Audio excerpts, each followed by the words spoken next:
पहले बात करते हैं उस खतरनाक बवाल की जो इस वक्त मचा हुआ है। मेटा को नोटिस गया, मेटा ने सॉरी भी बोला है और प्राइम मिनिस्टर के पोस्ट को मेटा ने 5 घंटे के लिए हटा दिया था। उसकी रीच कम कर दिया, हटा दिया, इसको क्या बोलें? ऐसे ही कुछ हुआ था, सस्पेंड ही किया था वीडियो सस्पेंड पूरा। किया था, हाँ, हाँ। और फिर रीज़न दिया कि टेक्निकल ग्लिच है। करेक्ट। सो मेटा पे आप भरोसा करते हैं उसके इस जवाब पे? आपको पता है कि मेटा पे यदि आप किसी का ऑडियो 10 हाँ, सेकंड के लिए भी यूज़ कर लें तो आपको तुरंत वार्निंग आ जाती है कि ये आईपी वायलेशन है और करेक्ट। आपका वीडियो सस्पेंड हो जाएगा या रोक देंगे, या कोई भी वीडियो कंटेंट आप यूज़ कर लें। वो एक पूरा वेरीफाइड ट्विटर हैंडल से इतना बड़ा वीडियो, वो भी प्राइम मिनिस्टर का, जिसके कि इतने सबसे ज़्यादा फॉलोअर हैं, हाँ, आप हटा देते हो और आप कहते हो टेक्निकल ग्लिच है। ये पॉसिबल है ही नहीं। टेक्नोलॉजी, एआई इंसान से ज़्यादा इंटेलिजेंट होता है। हाँ। टेक्नोलॉजी वो गलती नहीं कर सकती। ये डेफिनेटली किसी ह्यूमन इन्वॉल्वमेंट के थ्रू ही हुआ है। कोई मैसेज देना चाहता है, कोई पोक करना चाहता है कोई गवर्नमेंट को। तो आप ये बोल रहे हो कि मेटा के अंदर ही सिस्टम में कोई बिल्कुल बिल्कुल। इंडिविजुअल होगा या कुछ सेट ऑफ हाँ, पीपल कुछ सेट होंगे ऑफ पीपल हैं, हाँ, जो जानबूझ के प्राइम मिनिस्टर की इस वीडियो को उन्होंने रोक दिया। रोक दिया। ये और सिस्टम जनरेटेड नहीं था, मैनुअल एग्जैक्टली, और मैनिपुलेशन लग आपको रहा पता है कि आपको 1 घंटे के बाद ये चीज़ सबको पता थी कि वीडियो हट गया है। था। हाँ, इन्फॉर्मेशन भी चली गई थी। उसके बाद 5 घंटे बाद रिवोक हुआ है, क्यों? क्योंकि पोक तो करना ही था ना। अच्छा, जबरदस्ती उंगली कर रहे हाँ, हैं। जबरदस्ती उंगली करना। देखो, कुछ चीज़ें ऐसी होती हैं, जब पेगासस वाला मैटर हुआ हम्म, और व्हाट्सएप पे मिस कॉल आती थी और फ़ोन हैक होता था, हम्म, तो व्हाट्सएप कह रहा, अरे हमें तो पता नहीं था, ऐसा भी होता है क्या? ये बच्चा बच्चा जानता है कि बिना व्हाट्सएप के इन्वॉल्वमेंट के हो ही नहीं सकता था। 3 साल से यदि कोई ये टूल बेच रहा है कि व्हाट्सएप पे मिस कॉल आएगा और उसकी कोई वल्नरेबिलिटी एक्सप्लॉइट हो रही, और व्हाट्सएप कह रहा मुझे नहीं पता है। सिमिलरली इंस्टा कह दिए, कह दे कि नहीं हो, हमें नहीं पता था, तो कोई एआई के थ्रू हो गया, ऐसा नहीं होता। अच्छा, एक प्लेटफॉर्म कैसे डिसाइड करता है कि कौन सा कंटेंट दिखाना है और कौन सा कंटेंट कंट्रोल करना? ये इतनी सोफिस्टिकेटेड एल्गोरिदम्स होती हैं, क्योंकि ये सबसे पहले तो आपको प्रोफाइल करती हैं। आप यदि इंस्टाग्राम क्या क्या डेटा कलेक्ट करता है आपका ये जानना चाहते हैं, तो प्ले स्टोर पर जाएं और इंस्टाग्राम सर्च करें। डेटा सेफ्टी का जो ऑप्शन आता है प्ले स्टोर पर, जो कि गूगल का है, हाँ, हाँ। उसके अंदर सी डिटेल्स करके एक ऑप्शन आएगा, उसको क्लिक करेंगे तो वो दिखाएगा आपको कि इंस्टाग्राम आपका क्या क्या डेटा कलेक्ट करता है। ठीक है। तो आपकी लोकेशंस, कॉन्टैक्ट लिस्ट, 24 घंटे सुनना आपको, ये तो सब चीज़ें होंगी कि मैं आपकी सारी ऑडियो सुनता है। उसमें जो सबसे खतरनाक चीज़ होगी वो ये कि मैं आपकी political ideology, religious ideology, sexual orientation भी कलेक्ट करता हूँ। एक मिनट, मेटा इंस्टा और हमारी फेसबुक दोनों की बात कर रहा हूँ मैं। हाँ, हमारी political ideology, religious religious ideology ideology, और सेक्सुअल सेक्सुअल इंटरेस्ट, ओरिएंटेशन, हाँ, सेक्सुअल ओरिएंटेशन, कि एलजीबीटीक्यू प्लस कम्युनिटी के प्रति आपका क्या रुझान है, ये उसको कैसे पता लगेगा? वो आपको 24 घंटे सुन रहा है, वो आपकी एक्टिविटीज़ रिकॉर्ड कर रहा है। तो अगर मैंने गे लोगों को या लेस्बियंस को कुछ बोल दिया, तो बोल देगा कि भाई आप एंटी हो। हाँ, वो बिल्कुल उसको इस हद तक प्रोफाइलिंग करके बैठा है वो। अरे बाप रे! वही तो मैं कह रहा हूँ कि एक तरफ तो आप एआई इस हद तक इस्तेमाल कर रहे हो कि लोगों को एक्यूरेट पहचानते हो, और दूसरी तरफ आप एक टेक्निकल ग्लिच का बहाना बनाते हो कि अरे वो ऐसे हट गया। ऐसे नहीं होता। और या फिर कभी मैंने कुछ एलजीबीटीक्यू कम्युनिटी के अगेंस्ट कुछ किसी ने पोस्ट किया और लाइक भी कर दिया, तो ये डेटा भी उसके पास है। बिल्कुल बिल्कुल। बाप रे! मेटा बेटा कितना डेटा। और आप नीचे जाओगे तो आपके सारे फाइनेंशियल रिकॉर्ड्स, आपके हेल्थ रिकॉर्ड, जो सिचुएशन है कि आप कितना सोफे पे बैठते हैं, कितना दौड़ते हैं, एक्टिविटीज़ वगैरह, ये भी ये है। सब रिकॉर्ड करता है। और कमाल की बात है कि इसमें से कोई भी इन्फॉर्मेशन आप रोक नहीं सकते। कोई ऐसा ऑप्शन नहीं है कि उसमें आप कहोगे डिसेबल कर दूं मैं। ये पर्टिकुलर हटा दो। ऐसा कुछ नहीं कर सकते आप। तो कितना टोटल 70-80 डिटेल्स हैं? Almost almost. ऑलमोस्ट, हाँ। तो आप कह रहे हैं 80 में से अगर मैं उसको कस्टमाइज़ करना चाहूँ कि भाई तू कुछ मेरा सेक्सुअल ओरिएंटेशन वाला डेटा मत ले, ऐसा नहीं कर नहीं कर सकते। या सकते। तो सब दो या मत दो। हाँ, और और नहीं दोगे तो आगे बढ़ेगा ही नहीं, आप यूज़ ही नहीं कर पाओगे। ये तो पता ही नहीं होता लोगों को ये जा कैसे रहा है, जा कैसे रहा, ठीक है। क्योंकि आपको जो परमिशंस के ऑप्शन मिलते हैं वो camera, microphone, contact list, SMS वगैरह के मिलते हैं डिसेबल करने के, पर इस इन्फॉर्मेशन को डिसेबल करने का ऑप्शन ही नहीं है। तो आप ये कह रहे हो कि जब इतना सारा डेटा उसको मेरे बारे में पता है और मेरा पॉलिटिकल आइडियोलॉजी भी उसको बिल्कुल पता है, बिल्कुल पता। तो वो जानबूझ के वैसा कंटेंट मुझे पुश करेगा जिससे मेरी ओपिनियन और स्ट्रांग होगी और मैं और स्ट्रांग भी होगी, वो चेंज भी कर सकता है। नहीं। तो इस केस में क्या हुआ, जो प्रोटेस्ट के दौरान जो भी एस्टैब्लिशमेंट के खिलाफ, गवर्नमेंट के खिलाफ जो भी वीडियोस थे या पुलिस के मारने वाले जितने वीडियोस थे, वो भर भर के आने लगे। तो आप ये कह रहे हैं कि इसको मतलब कि यही दिखे सबको, और लोगों की कंप्लेंट थी कि हमको सब यही दिख रहा है। तो ये आप कह रहे हैं कि reach is not random. Absolutely, reach is not random. Okay. Reach algorithm के थ्रू ही जनरेट होती है। और ये एल्गोरिदम इतनी पावरफुल होती है कि वो जो चाहे वैसा नैरेटिव सेट कर सकते हैं। ठीक है, और वो वीडियोस प्रमोट होगा, दिखता रहेगा लोगों को। बिल्कुल। आपको लगता है कि आप कंटेंट चूज कर रहे हैं, कंटेंट आपको चूज करता है। ओह, आपको क्या दिखाया जाएगा, कब दिखाया जाएगा, और फिर आपने कैसे रिएक्ट किया उस पर, उसके बेस पर अगला कंटेंट क्या दिखाया जाएगा। ये सारी चीज़ें इतने सोफिस्टिकेटेड तरीके से होती हैं कि आपको पता भी नहीं पड़ता कि आपके डिसीजन बदल चुके हैं या आपकी ओपिनियन बदल चुकी है।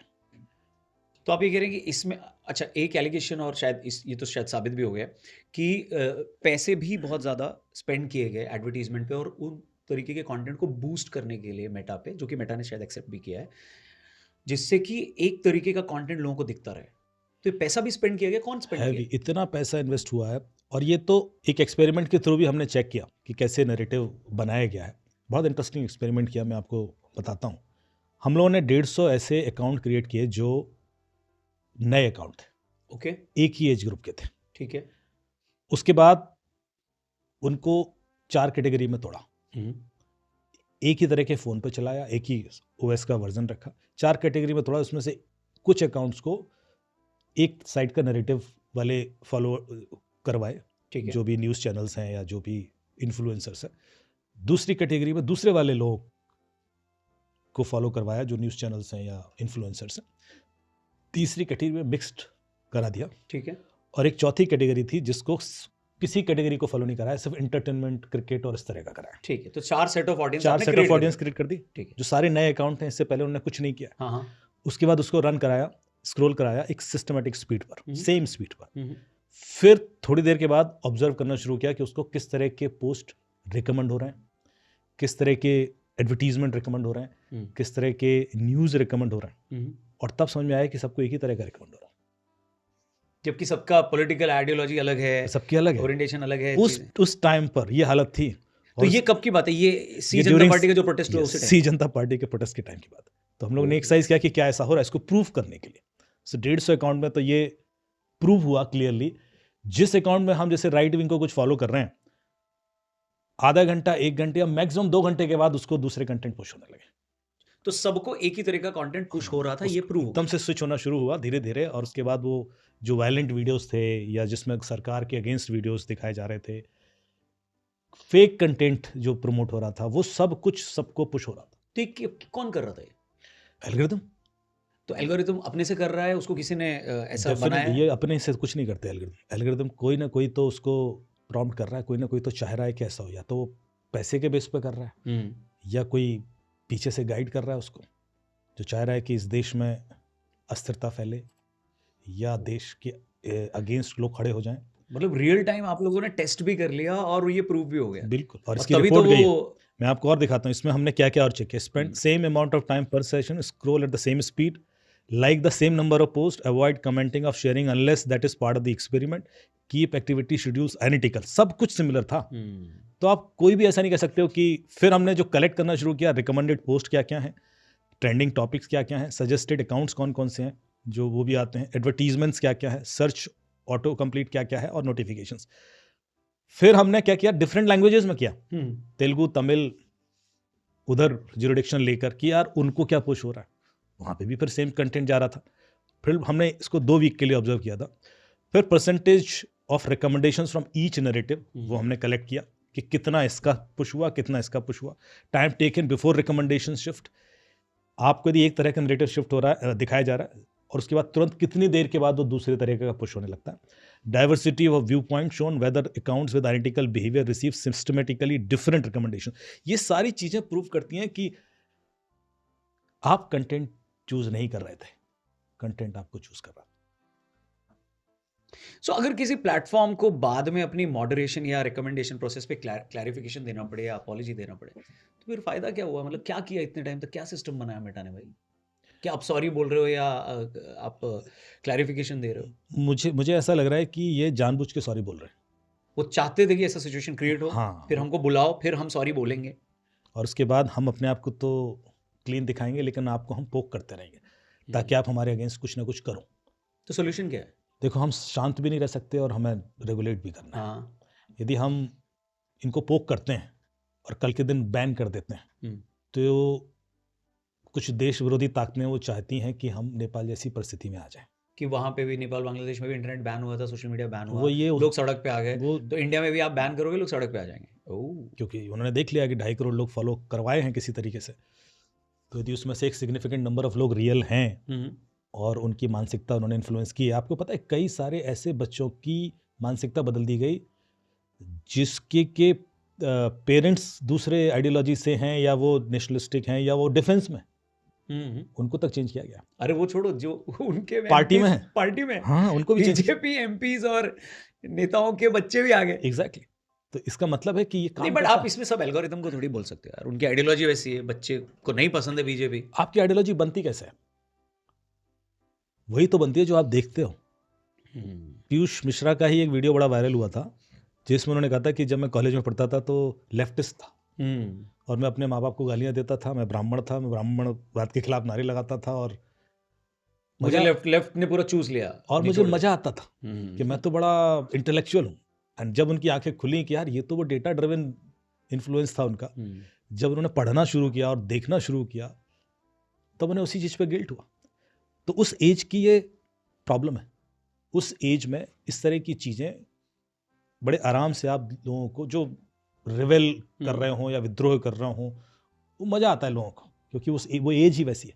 And I think that is one of the reason कि सोशल मीडिया का थोड़ा सा इन्फ्लुएंस, थोड़ा सा पब्लिक सेंटिमेंट्स, और वो कन्वर्ट हो जाता है। बट मुझे ये समझ में नहीं आ रहा है कि मेटा को अगर पता है कि कोई चीज़ फेक है, अगली है, या उस पर्टिकुलर देश के लिए या सोसाइटी के लिए सही नहीं है, तो तू पैसा लेके उसको प्रमोट कैसे कर रहा है भाई? वो तो जैसे एक्सेप्ट कर बच्चों की गाली वाली वीडियोस है, हाँ। वो क्यों पुश कर रहा है? तू तो उसको कंट्रोल करना चाहिए ना भाई कि ये देखो जहां तक अब्यूजिव कंटेंट है, बुली कर रहा है, गाली दे रहे, ये तो आना ही नहीं चाहिए। वही तो मैं कह रहा हूँ कि फिर किस बात की एआई के ऊपर रिस्पॉन्सिबिलिटी दे रहे हैं? यदि आपका एआई इतना भी फिल्टर नहीं कर पा रहा है, इतना तो चैट जीपीटी भी फिल्टर कर देता है यदि आप उससे पूछो तो फिर तो एआई नहीं हुआ ना, फिर तो सी एआई हो गया। एग्जैक्टली, आगे सी लगाओ तुम्हारा, क्योंकि आप सी सैम कंटेंट प्रमोट कर रहे हो। करेक्ट, सी सैम पूरा बताइए। चाइल्ड सेक्सुअल अब्यूजिव मटेरियल, हाँ, ये इतना सेंसिटिव सीवियर सिचुएशन है कि इस पे सीधे पॉक्सो लग जाता है, इसमें सीधे जेल हो जाएगी आपको यदि कोई भी व्यक्ति देख भी रहा है, ये शेयर कर रहा है। आपको पता है अभी उम्र कैद की सजा हुई 2 लोगों को एमपी में, बिकॉज उनके फोन में वीडियोस मिले थे, सी सैम कंटेंट मिला था। कंटेंट मिलने से हो गया? हाँ। अरे बाप रे। तो आप एक व्यक्ति है अभी यूपी में कहीं अरेस्ट हुआ है जिसकी गूगल ड्राइव पर गूगल ने डिटेक्ट किया और पुलिस को इन्फॉर्म किया और उसके बाद उसको अरेस्ट किया गया। गूगल नहीं, उसकी गूगल ड्राइव में शेयर हो गया था, मतलब ये तो मोबाइल से डेटा सिंक होता है ना, हाँ, तो उसमें सी सैम कंटेंट शेयर हुआ था, तो गूगल ड्राइव में था, उसने किसी को शेयर नहीं किया। Probably he would have watched और डाउनलोडेड और समथिंग था। जो इन्फॉर्म पुलिस, गूगल ने इन्फॉर्म किया और उसको अलर्ट दिया कि भाई यहाँ पर सी सैम कंटेंट 95। तो एक तरफ तो टेक्नोलॉजी इस हद तक कॉन्शियस है कि 140 करोड़ लोगों में यदि 4 लोग सी सैम कंटेंट देख रहे हैं तो उनको उठा के जेल में बंद किया जा सकता है। करेक्ट। दूसरी तरफ इंस्टा ओपनली प्रमोट कर रहा है, कोई पैसा लगा रहा है तो बूस्ट भी हो रहा है, पैसा लगा रहा है तो बूस्ट। तो फिर किस चीज का आप डिटेक्शन किए जा रहे हो? ये एक्सेप्टेबल नहीं है। एक्सेप्टेबल नहीं। इनफैक्ट एक केस में और शेयर करना चाहूँगा, सदगुरु जी हैं ईशा फाउंडेशन के संस्थापक, उनके रिलेटेड कि भाई उनको अरेस्ट किया जा रहा है, उनसे रिलेटेड जो फेक न्यूज़ है या मॉब फोटोज और वीडियोस को गूगल पे, यूट्यूब पे प्रमोट हो रहा है, मेटा पे प्रमोट हो रहा है कि उनको अरेस्ट कर लिया गया, जबकि अंदर कंटेंट कुछ और है, बट ऊपर जो पिक्चर दिख रही है वो दिख रही है, और वो प्रमोट भी कर रहा है, बूस्ट भी कर रहा है। दैट मीन्स किसी ने उस पर पैसे लगा के उसको ऊपर किया, जिससे परसेप्शन ये बने कि उनको गिरफ्तार कर लिया, अरेस्ट कर लिया। सो ये अगर ये फेक है तो तुम्हारा एआई पहचानना चाहिए, तो फिर बूस्ट करने का ऑप्शन ही नहीं होना चाहिए। एक तरफ तो ये आप दूसरे का, वही मैं जो स्टार्टिंग में बताता ना कि म्यूजिक भी 10 सेकंड का यूज करोगे तो आपको डिटेक्ट कर लेंगे, आप किसी का वीडियो भी डिटेक्ट करोगे तो आपको ब्लॉक भी कर सकते हैं, इस हद तक ऑथराइज हैं। और दूसरी तरफ आप एक व्यक्ति का पूरा फेक कंटेंट ही जनरेट कर रहे हो, फेक न्यूज बना रहे हो, इमेज पूरा एआई जनरेटेड है और उसको अलाउ कर रहे हो, उसको प्रमोट कर रहे हो, पैसे दे के उसको प्रोलिफरेट कर रहे हो, मतलब वायरल कर रहे हो उसको। हालत ये भी है। तो ये जो सदगुरु वाले वीडियोज या जो कंटेंट है मैंने बहुत देखे, ये इस मेटा पे भी बहुत वायरल हुए, ट्विटर पर गए हैं, ट्विटर पे वेरीफाइड हैंडल के थ्रू गए, वहां पर आप सोचिए, और यूट्यूब पे पोस्ट आई है, जबकि इन तीनों के अंदर एआई डिटेक्शन कैपेबिलिटीज हैं। तो तुम तो खुद ही एआई फेक कंटेंट जनरेट कर रहे हो और वायरल कर रहे हो, उसके बाद आप सॉरी कह के पीछे हट जाओगे, और ये पैसा लेके ही कर रहे हो आप, पैसा लेके। यदि एक कैलकुलेशन भी किया जाएगा तो लाखों करोड़ों रुपए खर्चा हो रहा है इधर, और उसको आप कहाँ पे खर्चा हो रहा है? यूट्यूब प्रमोशन के लिए। ये कोई कंटेंट बिना पैसे के लिए थोड़ा ना प्रमोट हो जाएगा यूट्यूब पर। तो सदगुरु को डिफेम करने के लिए, डिफेम करने के लिए there is someone who is spending so much money to defame an individual, वो भी स्पिरिचुअल गुरु को। अब देखिए इससे किसको फायदा हो सकता है। यदि आप कोई भी एजेंसी इस चीज को भी समझ ले कि एक स्पिरिचुअल गुरु को डिफेम करके या फेक तरीके से, फेक ही है, उसमें कुछ भी सच नहीं है, क्यों टार्निश करना चाहता है बीच? क्या बेनिफिट होगा किसी को?